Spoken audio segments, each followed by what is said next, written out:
안녕하세요. 세종대학교에서 비전공 대상 소프트웨어 기초 코딩 교육을 맡고 있는 송호영입니다. 이번 발표에서는 비전공자 대상 맞춤형 코딩 교과 과정의 구축 사례와 교육 효과에 관해서 소개해 드리도록 하겠습니다. 목차로 첫 번째 세종대학교 비전공자 대상 코딩 교육의 영역에 대해서 말씀드린 후에 두 번째 입학전 코딩 교육 프로그램, 즉 예비대학에 대해서 말씀드리겠습니다. 그 후에 정규학기 교과 과정인 정교생 기초 코딩에 대해서 말씀드리고 마지막으로 세종대학교의 비전공자 코딩 교육의 효과에 대해서 정리하도록 하겠습니다. 세종대학교는 소프트웨어 중심 대학 사업 이전 2014년부터 국내 최초로 수시 합격자를 대상으로 하는 입학 전 소프트웨어 교육 과정인 예비대학을 운영해 왔습니다. 이 과정은 과학기술정보통신부의 소프트웨어 교육과정 모범 사례로 선정되기도 했습니다. 그 이듬해 이를 정규학기 교육과정으로 정식 편성하여 국내 최초로 전교생 소프트웨어 코딩 교육을 의무화하였습니다.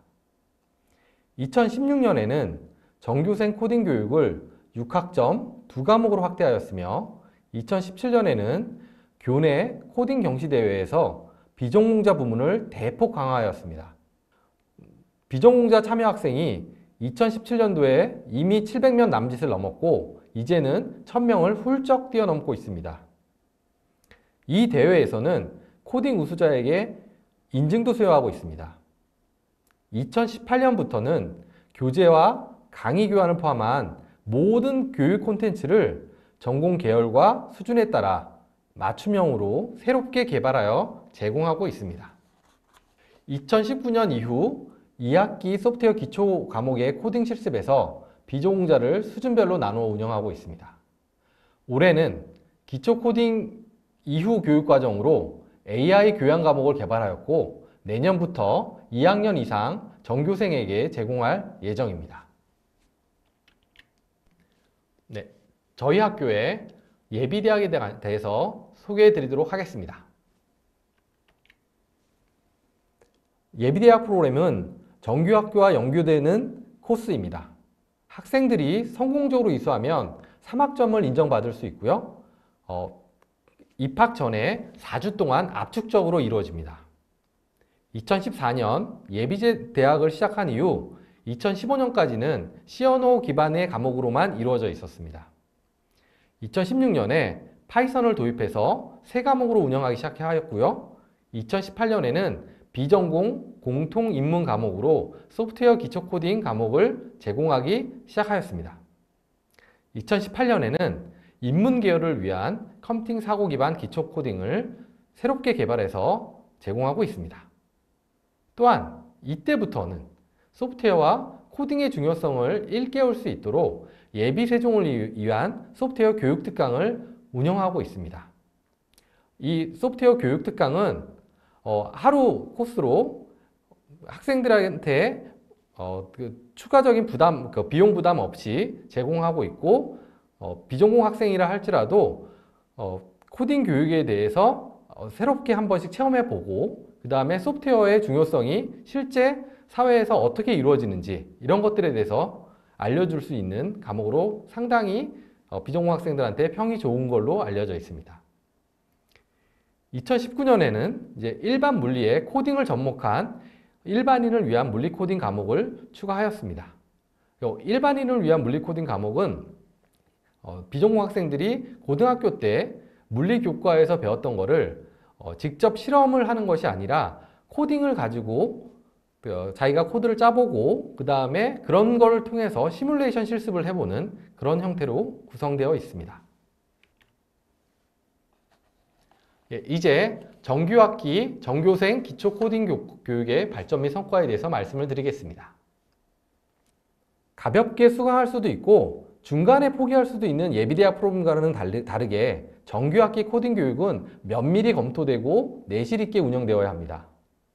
저희 학교는 소프트웨어 중심 대학 사업 선정 이전인 2015년 초부터 대학 차원의 선도적인 의지와 지원에 힘입어서 소프트웨어 비전공자를 위한 코딩 교육의 발판을 마련하였습니다. 하지만 이런 코딩 교육 콘텐츠하고 교재, 강의 교환 이런 모든 전부가 전공자 대상으로 설계되어 있었습니다. 전공자 위주의 교육을 따라서 그러한 형태로 만들어져 있었기 때문에 상당히 비전공 학생들이 따라가기가 어려웠습니다. 또한 코딩 실습을 위한 기반 또한 여전히 취약하였습니다.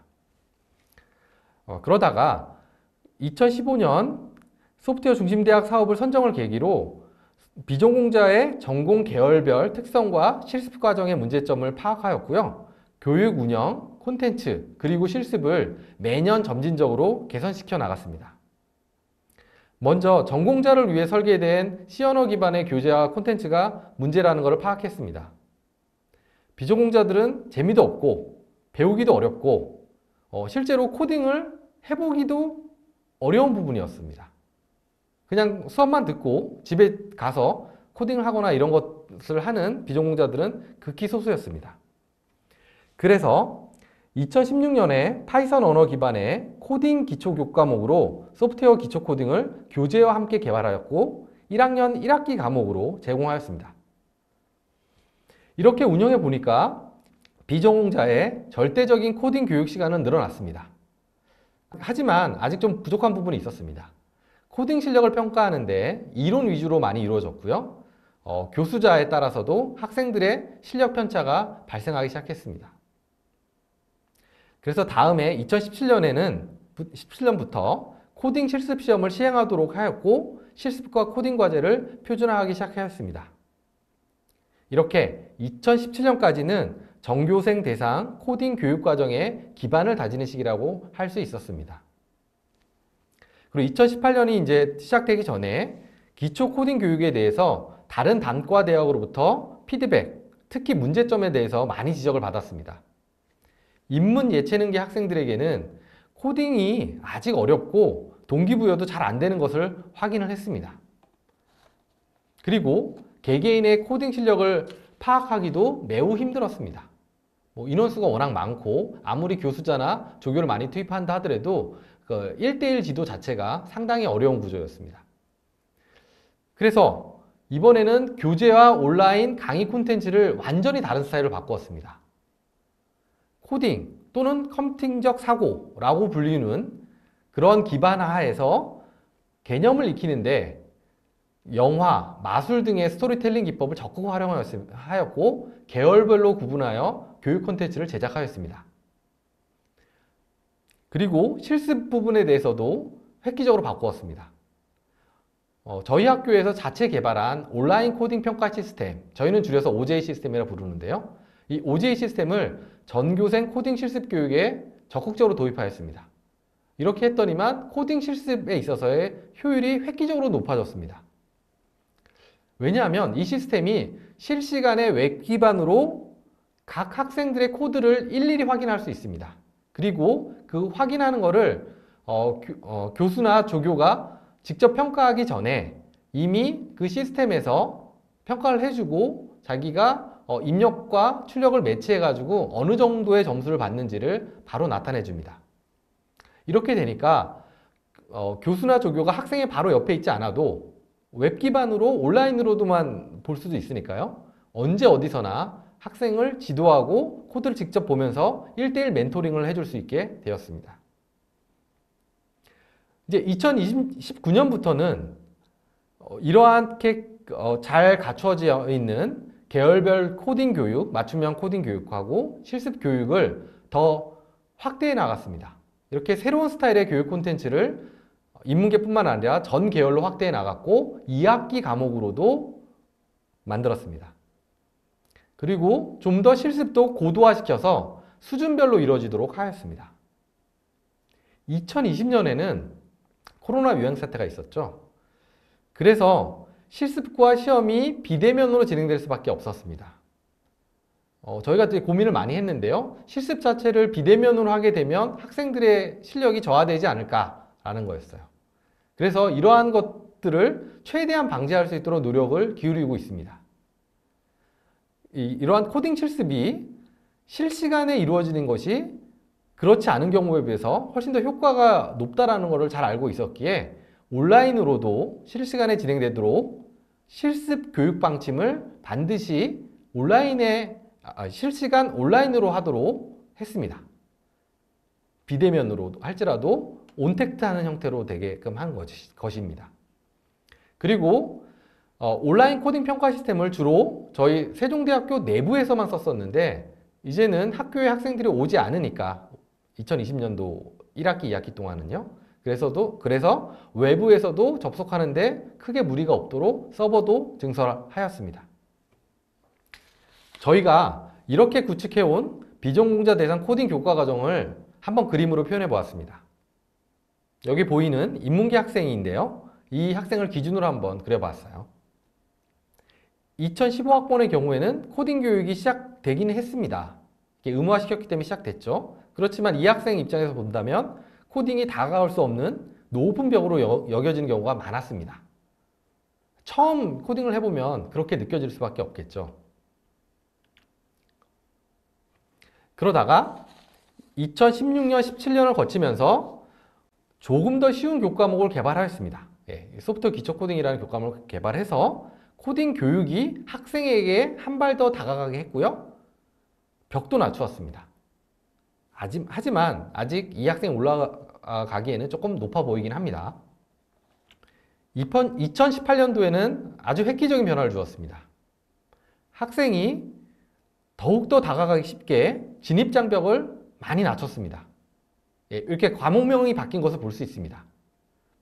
아까 설명을 했었던 스토리텔링 기반의 직관적인 교과목으로 컨텐츠 자체를 바꾼 겁니다. 그러면서도 코딩 학습을 지속적으로 수행할 수 있도록, 그러면서 최종 목표까지 자연스럽게 올라갈 수 있도록 OJ 기반의 실습을 전면적으로 1학기, 2학기 모두 다 실시하였습니다. 학생이 이제는 좀 마음에 들어가기 시작하는 것 같습니다.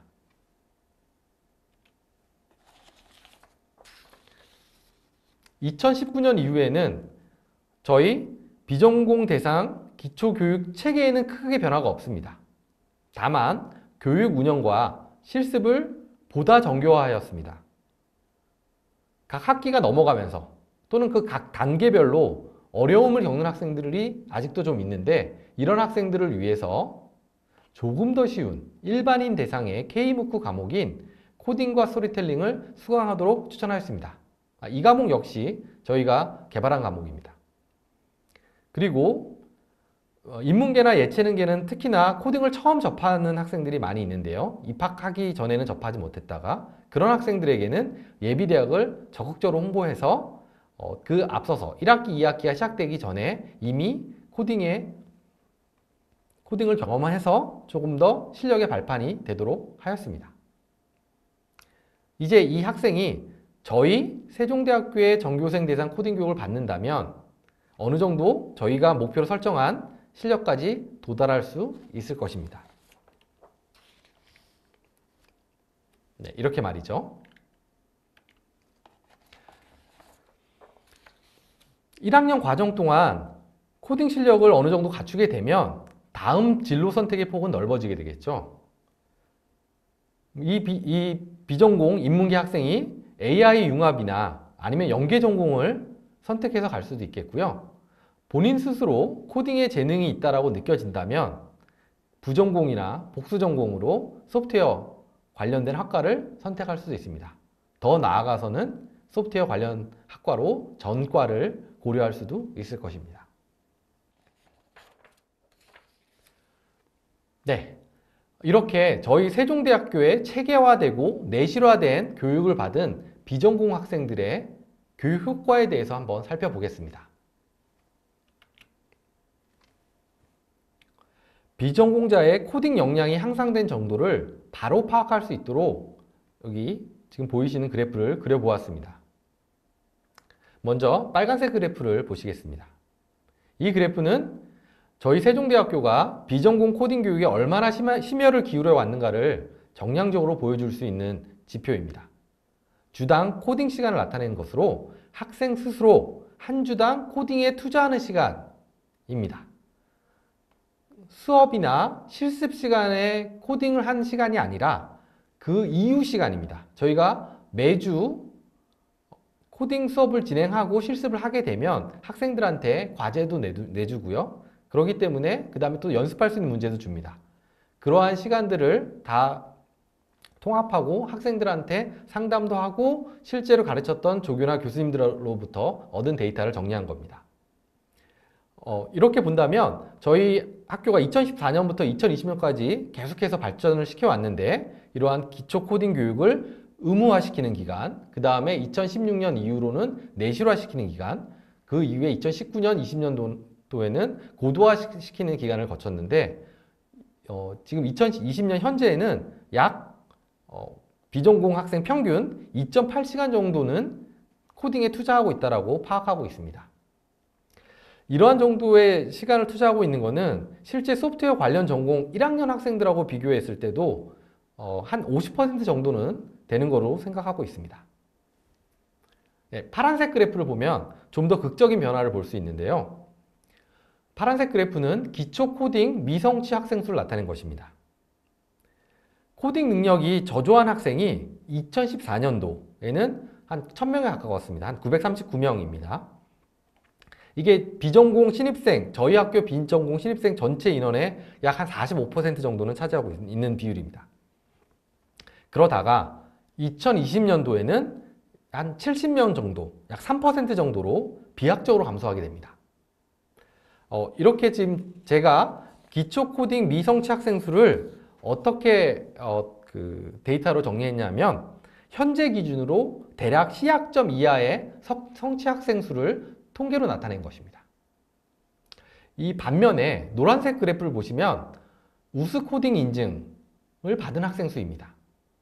이 우수 코딩 인증을 받은 학생 수는 앞서 말씀드렸던 교내 소프트웨어 경시대회를 통해서 평가하고 실제로 받은 학생들한테 인증서하고 장학금을 수여합니다.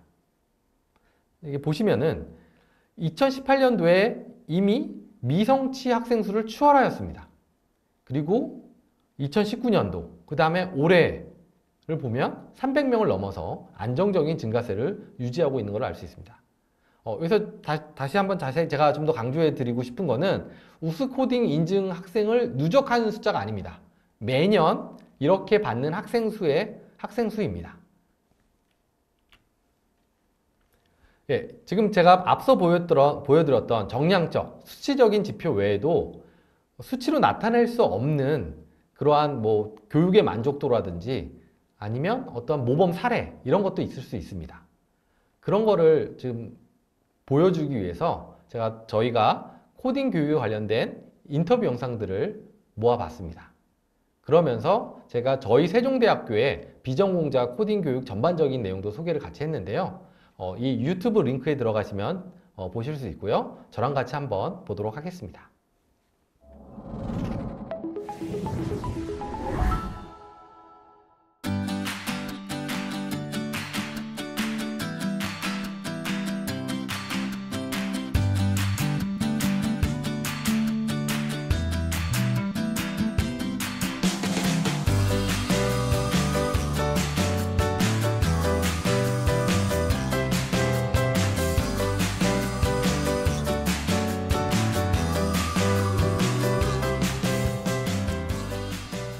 이 2014년부터 시행을 해왔었고요. 크게 예비대학 입학 전 교육하고 그리고 입학 후에 정규학기 과정으로 나누어져 있습니다. 그래서 학생들은 총 6학점을 필수로 듣게 되어 있고요. 그 외에도 컴퓨터 활용에 관련되어 있는 과목들을 교양 선택과목으로 제공하고 있습니다. 소프트웨어 전공이 아닌 비전공이라고 할지라도 수업을 들을 수 있게끔 제공을 해주는, 그리고 그거를 또 필수로 하는 거를 국내의 어떠한 대학보다도 먼저 했다는 게 가장 큰 장점이라고 할 수 있습니다. 굉장히 시행착오도 많긴 했었지만 실제적으로는 저희 학교가 가장 학생들한테 융합교육도 많이 시키고 코딩 교육도 많이 시키는 지금 학교가 되어 있고, 세종대학교의 소프트웨어 기초교육은 한마디로 일반적인 문법 위주의 이론교육에서 비전공자 맞춤형 실습 코딩 교육으로 변화했다라고 할 수 있습니다.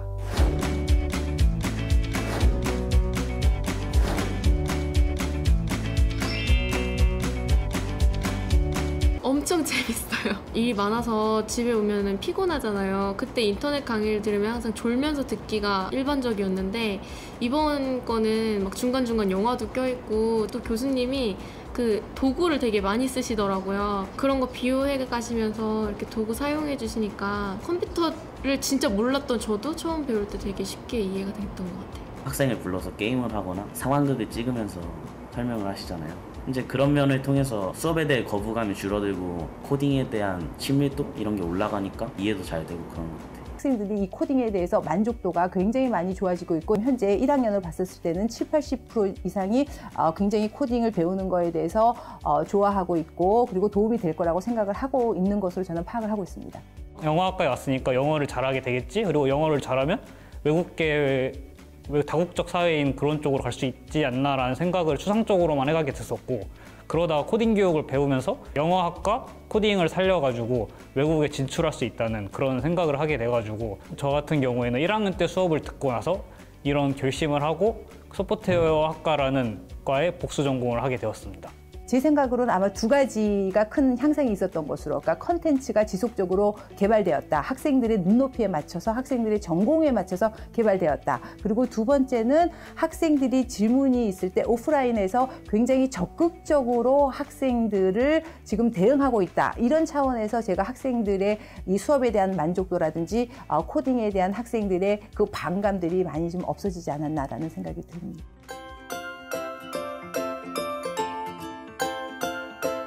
올해부터는 코딩 인증제라는 것을 실시를 해서요. 문제를 해결할 수 있는 능력이 입증이 되면 6급, 5급, 4급, 3급, 2급, 1급을 받게 됩니다. 거기서도 비전공 학생들은 6급, 5급, 3급을 골고루 받아서 점점 실질적인 코딩 실력도 향상되었음을 저희가 확인할 수 있었습니다. 실제적으로 인문대 학생들이 코딩이라든지 IT를 수업 시간에 이렇게 배우게 되면 굉장히 추상적인 것밖에 배울 수가 없거든요. 근데 그 경시대회를 한다든지 무슨 뭐 공모전을 한다든지 하면서 학생들이 자기가 가지고 있는 인문학적인 생각을 IT하고 어떻게 결합을 할 수 있는지, 아까 얘기했던 것처럼 화학적인 결합을 어떻게 하는지를 굉장히 몸소 체험을 하는 것 같아요. 그래서 이렇게 몸소 체험한 거를 가지고 학생들이 취업을 할 때 굉장히 많이 도움을 받는 걸로 알고 있습니다. 그래서 예를 들어서 우리 영문과 학생이 그 애플에 이제 취업한 이제 그런 사례가 있는데, 애플 사우스 아시아 그 헤드쿼터의 애널리스트로 입사를 하게 되었습니다. 학교 내에서는 가장 먼저는 입학하면서 들은 프로그래밍 수업이 그냥 정말 무지했으니까 그 수업을 들으면서 기본적으로 프로그래밍에 대한 이해를 조금 할 수 있었고, 그거를 조금 발판 삼아서 친구들하고 같이 창의 경진대회를 나갔었는데 QR코드를 사용해서 이제 주문을 할 수 있는 그런 스마트 오더링 시스템, 그런 거를 좋은 기회에 저도 같이 참여를 할 수 있었던 것 같아요. 애플 면접이 기본적인 질문에 있더라고요. 어플을 개발해본 경험이 있습니까? 그래도 학교 다니면서 경진대회 통해서 해본 적은 있으니까 예스로 표시를 했어요. 어떤 프로그래밍 언어, 컴퓨터 언어를 사용할 수 아냐? 그래서 기본적인 C++를 할 수 있다라고 말씀을 드렸어요. 그 얘가 테크놀로지에 관심이 많이 있구나. 전공은 어문이더라도 관심이 있는 친구구나 해서 그런 점을 좀 높이 사주신 것 같고, 다른 전공의 학생들이라도 자기가 자기를 표현하고 싶다면 다양한 수단을 활용을 해야 되는데 프로그래밍 언어를 배워서 자기를 표현할 수 있는 또 새로운 수단을 하나 더 만들 수 있는 기회라고 생각을 하기 때문에 프로그래밍을 배우는 게 시대의 트렌드에 맞게 더 자기를 홍보할 수 있는 수단이 되지 않을까라는 생각이 듭니다. 저희 세종대학교는 국내 대학에 가장 모범적으로 선도적으로 이렇게 소프트웨어 기초 코딩을 해서 운영을 해왔고요. 그리고 앞으로도 이렇게 선도적인 위치에서 계속 이끌어 나갈 수 있게끔 소프트웨어 기초 코딩 교육에 관련되어 있는 콘텐츠를 계속 지속적으로 업데이트해서 각각 전공별로 좀 더 맞춤형으로 만들어낼 거고요. 소프트웨어 교육을 지속적으로 할 수 있게끔 AI 기반의 그러한 교육 과정도 많이 만들 겁니다. 이 영상으로 저희 세종대학교 소프트웨어 중심대학의 전교생 기초 코딩에 관련돼서 정리해 보았습니다. 경청해 주셔서 감사합니다.